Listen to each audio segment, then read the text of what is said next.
Magandang araw mga kapwa ko hotelier. So, unbox natin yung ating na-receive na bagong dispenser, wall-mounted dispenser from Elemis.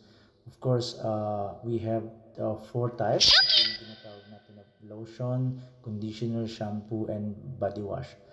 So, ito po is easy to install. Ito na yung mga ginagamit ngayon sa mga hotel, dun sa mga eco-friendly hotel na refillable na po siya, no?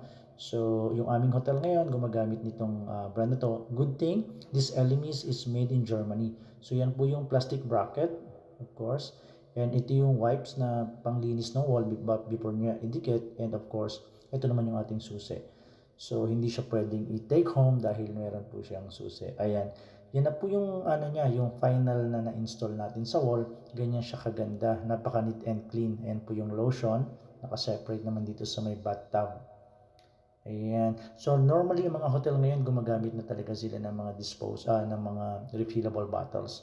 Ina-avoid na yung mga disposable bottles for us para makatulong tayo sa environment. Maraming salamat po. Thank you for watching.